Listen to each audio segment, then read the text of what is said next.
My name is Jack, and I'm a passionate angler and all-round fish fanatic.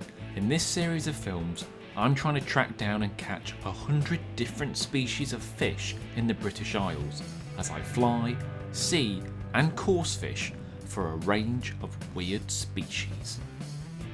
This week I'm in my home turf of the East Midlands as I'm trying to find two of the smallest freshwater fish in England, the stone loach and the rarer spined loach. I wouldn't say it's impossible to catch a spined loach on rod and line. However, they have tiny mouths, they're nocturnal, and they're fairly cryptic at the best of times. They mostly eat very small prey, so I thought the most sensible thing to do was just to try and scoop one up, rather than fish for them. I met up with Nick Mott from the Staffordshire Wildlife Trust to talk about this fish. Glorious Staffordshire Day, Nick. Isn't it beautiful? It is. Do you want to just say who you are and what you do? Sure. So my name's Nick Mott and I'm the River Restoration Manager at Staff's Wildlife Trust. And where are we today? So we're at one of our nature reserves. This is Croxall Nature Reserve, which is quite strategic position because you've got the River Trent that's behind us. The other very large river in the West Midlands that comes and joins it just upstream of here is the River Tame. Oh, is that quite close by? I didn't know that. That's right, 200 metres up that way. Oh, They're coming in. And then behind us here we've got the River Meese, which is the designated river, and that's the one that drains lots of South Derbyshire, North West Leicestershire, and then finishes its journey coming into Staffordshire right here at Croxall. So people might be scratching their heads like, why am I talking to someone from the Wildlife Trust when I talk about fish? With our dodgy logo. Well, I know, it's a naughty word, isn't it? But you've actually done a lot of work kind of re-wiggling, was that the right word for the river? Well, this was actually one of the first ones that was widening a large river. So behind us here, the original river before 2009 was all in that one little channel over there. So we've widened it out. Goosander just flying. Just going past there. So we've doubled the width of the river here. And actually as you go back up to the confluence where the Tame and the Trent come together, it's as much as maybe 100 metres widened out. So you've got lagoons, you've got islands, you've got spits of gravel bars, all sorts of habitats that just weren't there before. There was nothing here before. It's just almost like two conveyor belts of water coming together and just seamlessly coming together and then being conveyed downstream with hardly any habitat. So it's made a huge difference. So now you've got gravel bars for fish to spawn on, you've got kind of slacks for them to get out of heavy flows, and you were saying there's some lakes behind us as well, and there's more connectivity with them now? It seems to be. So the lakes here, so we've got a very large lake that's been connected on purpose to the River Tame. Yeah. And then here we've got a connection to the River Meese. And so, as it goes up, it floods those areas, and then as the river comes back down, you get these drawdown zones that are really good for waders and good for fish too. Which is good. And so people might think, Jack, why are we talking about all this river restoration work? Well, the fish that we're after today, spined loach, the Meese is pretty prevalent for them, isn't it? Yeah, so part of the designation for the Meese was the fact that it has spined loach in it. So the SSSI SAC designation is for that species, along with white-clawed crayfish, and things like water crowfoot and otters. But as far as we know, it's just the spined. There's no white claws in here, is there? There used to be, up till about maybe 14 years ago, there was a mixed population of signal crayfish and white claws. They may be, up in the tributaries, but we haven't found them, and nor have our partners. So it does look as though they've disappeared from this catchment. They often do. But we came last year and we found spined loach, so I'm quietly confident that we might find some today. So should we go and get even wetter and jump in the river and see if we can get a spined loach? Let's do it. Getting to the river was interesting as I had to limbo under some barbed wire. That's all right. I don't want to miss this. Still smiling, that's the main thing.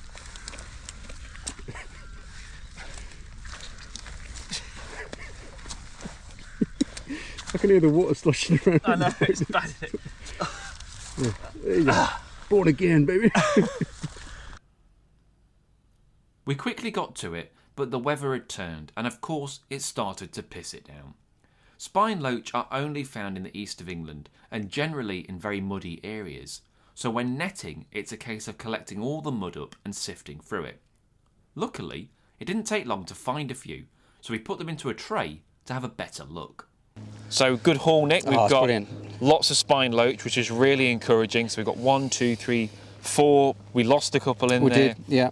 So it's probable that there's a high abundance here, which is great for you because it means that all the habitat work that you've been doing is working for them. We're just so happy, yeah. I mean, the fact that you got these silt bars, that's what they live in. Yeah. Lamprey live there too. But I was telling the story earlier about the fact when I did some surveys for mussels about 15 years ago on some of the trips further up on the Trent, and I caught this glimpse using this aqua viewer, these like traffic cone type things, and I caught this glimpse of this little head sticking out the silt. Little Zorro stripe down the face, the Roman nose, and I just caught that glimpse, and I said, that is a spine loach. Yeah. And until you photographed them last year, just in that pose, I don't think anyone's seen them in that pose since. I didn't even realise they did that. So they're basically like freshwater sand eels, aren't they? They just dive, and I think that's why they are the shape that they are. Because if you look at them, they're very laterally compressed. They're like a butter knife, so that they can just dive into mud, dive into sand. That's it. So they're probably, I don't think common's the right word, but I think in certain areas they'll be more abundant than you realise. It's just they're cryptic. And they're hard. I mean, if anyone wants to try and catch one on rod and line, good luck to you, because the biggest one we've got is maybe like 8 centimetres, and that's a big one, and its mouth is minuscule. I'm not saying it's impossible, but I'm just saying, Godspeed, I'll stick with my tiddler net. And we've got some other bits in here. We've got bullheads, we've got some mayfly larvae, and we've also got something we don't want to see. Yeah. So what's that shrimp? What's that? So this is, the nickname is demon shrimp. Yeah. And as you see it bombing around the tray, compared to our native shrimp, they just seem a bit more purposeful. Yeah. Quite strong swimmers. The banding on them is quite stark as well, so that's something to look out for. But the ultimate thing you're looking for, if you can get them in the hand, they occasionally do bite as well. I've heard people... Did they bite? Oh, right. You could have told me that before I went in. If you look on the sort of rear end, you probably need a hand lens, but you can see these these little projections, volcanic shaped projections. That's the thing that distinguishes it from no native shrimp have that, and so the killer shrimp will have it as well. Yeah, but they're mostly in sort of certain lakes around Britain. The ones that you're finding in canals and rivers are almost certainly going to be this demon shrimp. Right. So if you see the bumps, you know it's not good. So basically, as a message to water users, anglers, if you think you might have any of these on your gear, you should check, clean, dry is the procedure. They're going to get stuck in your nets. They're going to get stuck in the folds in your waders. Yes. You want to be checking before you leave the site. Of course, on the riverbank ideally. And that's a big one. But you imagine if you got the larvae, the small ones, the size of a pinprick. You're not going to be able to tell confidently, are you? So you want to be better safe than sorry. Yeah. Really washing off. And the main message really is on the same day, don't wear a kit in a river like this and then go up to Cannock Chase or Derbyshire Dales or something. Yeah, or Dovedale. you could almost do with like a wader per river, which might sound extreme. No, but, definitely. You think that's worth it? Yeah. But at the very least, try it off. But look, I'm chuffed. Not so chuffed with the shrimp, but very very chuffed with the. I mean, that spine loach is gorgeous. All the banding on it. They're quite pretty fish. So I think so. Let's find out a little bit more about spine loach. They're only found in a handful of waterways in the east of England, with the Trent catchment being a stronghold. Mostly a filter feeder, they sift through the debris on the riverbed for tiny inverts to feed on. They're quite tolerant of low oxygen and can, if needed, rise to the surface and gulp air, using its gut to extract oxygen. So slightly better view of the bigger spine loach now. And when you can actually see them in the water, they're quite pretty little fish. They've got some banding, the fins have got this lovely speckling, and you can see they're kind of mentioned it earlier, but like a butter knife shape. So they use that to kind of dig into the ground to hide away, and they're filter feeders predominantly. So, I mean, to be fair, I'm looking at this one's mouth. I think if you had a really, really tiny hook, you'd have to be bloody lucky, but you could maybe get one. That's a challenge for someone out there. Can't say I'm too fussed. I'm just happy looking at it. But that is mission accomplished spine loach. Both of these loach feature in my fish posters, and I've got a selection of merch out, from A3 fish posters to playing cards and an ID book for sale via my website, with a link in the description. Ironically, my next target was harder to find, even though in theory it's more common.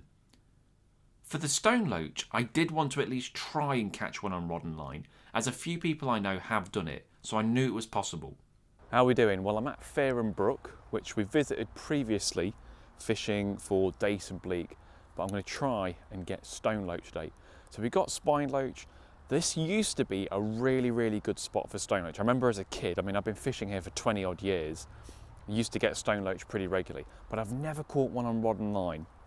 And people who are far more knowledgeable than me have reliably informed me that if you put a bait in front of them, they will take it. So I've got a little ice fishing rod, tiny little rod, and I'm going to try and find some spots where there might be stone loach, dangle a bait in, and hopefully catch my first stone loach. Because I could just take a net and scoop one up straight away, like I did with the spined loach, but I'd like to see if I can get one of these on rod and line. So let's give it a go. I popped into the river and dangled the worm by a likely spot, and I caught a fish, but not the one I was after, a bullhead. Now, up until this point, I haven't actually caught one on rod and line for the series, so it was handy to count it on that front. I'm actually surprised they don't get caught more, as the mouth on bullheads is pretty big. I think it's a case of them hiding away mostly to avoid predators. So the way that I'm fishing today is pretty simple. I'm using an ice fishing rod. And you might think, well, why are you using an ice fishing rod? Well, the way that you target stone loach is that you get right above them. So you find a rock or a hole or an overhang where there might be a stone loach, and you dangle the bait. I've got a couple of shots and a tiny, tiny piece of worm on a size 22. But if I've got a long rod, that's going to be very difficult to get above and have control. But because I've got a little tiny rod, I can literally just tweak this around, and with a bit of luck, encourage a stone loach to take. I'm told that worm is the best bait. I don't imagine they're that fussy, but we'll see how they go. I headed back in, now knowing at least there was fish present. Okay, to me, that looks absolutely perfect. I don't know if you can see, but there's like a cinder block or just a bit of rubble, and there's all holes in that. There has got to be a stone loach in that. So I'm doing this all one-handed. I'm going to lower my bait in there, and I'm just going to tweak it around. You never know. The water's really clear, actually. You never know, I might be able to spot one. They do come out in the day occasionally, but I'm not seeing them, and they blend in so well. Go, oh, Jesus Christ, quick. Trying to reel in, I don't really need to reel in, do I? Oh my God, I got one. Oh, that was a bit slap bang wallop. Oh my God. That's mental. Let's get this in the tank and have a closer look. Well, that never happens. I never get the fish straight away. Wow. I can't believe I caught that on rod and line. That is mental. They're pretty small. I mean, well, this one's pretty small. They do get a bit bigger than this. You can get them sort of up and above 11, 12 centimetres, something like that. They're just very thin. I'm amazed that took the hook. Only just fit in its mouth. But we can tell it's different from a spined loach, because if you look under his chin, he's got 6 barbules. And they're the only freshwater fish to have those in the UK. Barbel have 4, gudgeon have 2, spined loach have, I want to say 4 off the top of my head, but I might be wrong on that. They've also got like a tench tail, like a sort of paintbrush tench tail. Very thin, very brown, and really slimy. So that's another reason why I've got it in the photo tank, and I'm not going to try and hold it up and show you, because they're very, very slimy fish. I'm so chuffed that I found one in Fareham Brook, because, as I say, I used to find them as a kid pretty regularly, but I haven't seen a stone loach in here for, Jesus, like a decade? So to find one straight away, I'm chuffed to death for that. And on rod and line, that's amazing. Let's get it back. When I released it, you can actually see a bullhead try to eat it, or at least attack it. They are feisty little fish. Stone loach are more widespread, being found in rivers across Wales, lowland Scotland and England, but typically needing clean water, clean gravel and some flow. I've been meaning to go after loach for ages, so it was great to finally get a stone loach on rod and line. I can now add the spined loach to my tally with netting one, and I can also add the stone loach having caught one on rod and line. New episodes of The Species Hunt are out each Sunday at 5 PM, and next week I'm doing my biggest trip yet as I head to Arctic Norway for 10 days for some insane fishing. Thanks for watching, hope you enjoyed it. If you enjoyed this vid, why not check out this other video right here? If you can, please subscribe to the channel, only takes a couple of seconds and it really helps me out. I'll catch you in the next one. Cheers.